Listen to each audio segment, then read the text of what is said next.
आज भी हमारे घर में अन्नदान होता रहता है। तब ये सहजता से बोलते बोलते हम ये भूल जाते हैं कि घर की जो परंपरा है, घर का जो अनुशासन है, वो एक स्त्री ने निश्चित किया है।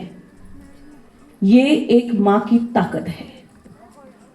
इसलिए विश्व मांगल्य सभा को ऐसी मां का निर्माण करना है जो भारत की विचार परंपरा, भारत का तत्वज्ञान, भारत की संस्कृति, इसका अनंत काल तक भविष्य जो संजोए रखने की क्षमता निर्माण करे समाज में। ऐसी मां का निर्माण अगर आज हम नहीं करेंगे तो निश्चित ही कल का भारत हम उसका स्वरूप कल्पना नहीं कर सकते हैं।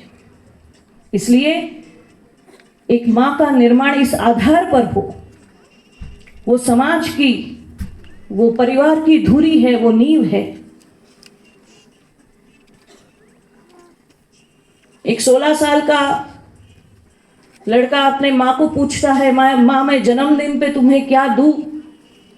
तो उसका हाथ पकड़ती है, सामने वाली खिड़की खोलती है, तोरणा किल्ला दिखाती है, वहां पर फड़कता हरा झंडा दिखाती है और बोलती है कि मुझे वहां पर तू भगवा झंडा फड़का के दिखा शिवबा, और मुझे तुझसे कुछ नहीं चाहिए। ये मांगने वाली जीजाबाई थी, इसलिए हमें शिवाजी महाराज मिले।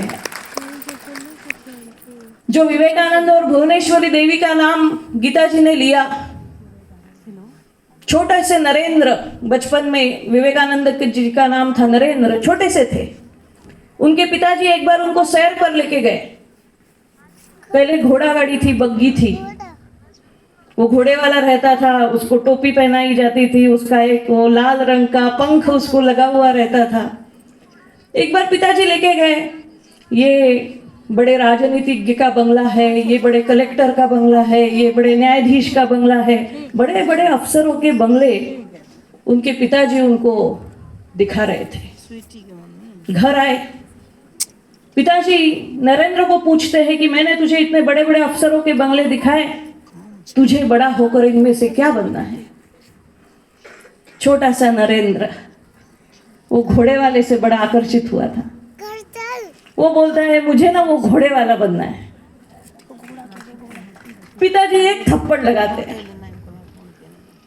ये सारा चित्र उनकी मां भुवनेश्वरी देवी दूर से देख रही थी।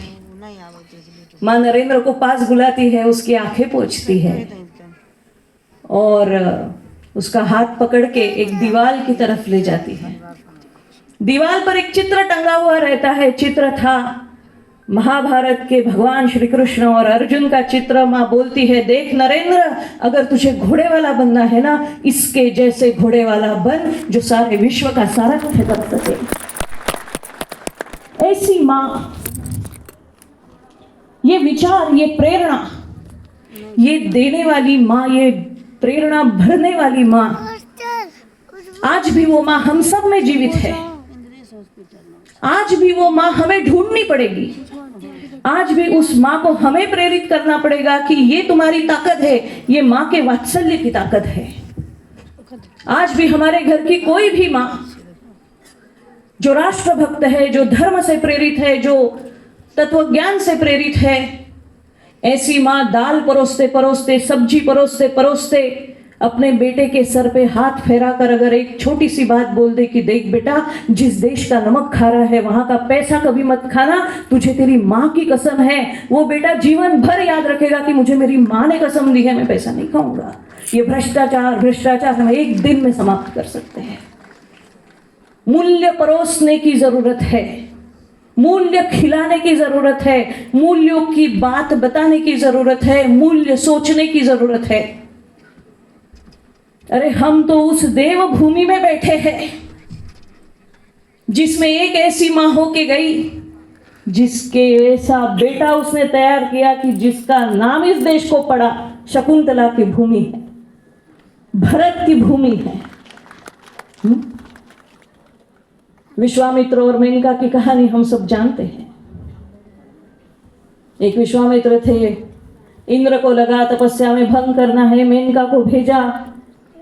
मेनका ने विश्वामित्र की तपस्या भंग की, उसमें से एक संतान का जन्म हुआ। उसको एक शकुन नाम के पंछी ने पाला पोसा, इसलिए उसका नाम पड़ा शकुंतला। मेनका को लगा मेरा तो काम खत्म हो गया, वो चली गई। विश्वामित्र को लगा कि मैंने ये क्या किया, वो तपस्या में चले गए। शकुंतला अनाथ हो गई। कण्व ऋषि ने उनको अपने आश्रम में लेके गए। आज भी वो आश्रम आपको कोटद्वार में दिखेगा। हम तो पढ़ते हैं, पूरे देश में ये कहानी सुनी जाती है। तो वहां वो बड़ी हुई, उसको भी दुष्यंत मिला, उसको भी एक बेटा हुआ, उसका नाम था भरत। ऐसा पाल पोस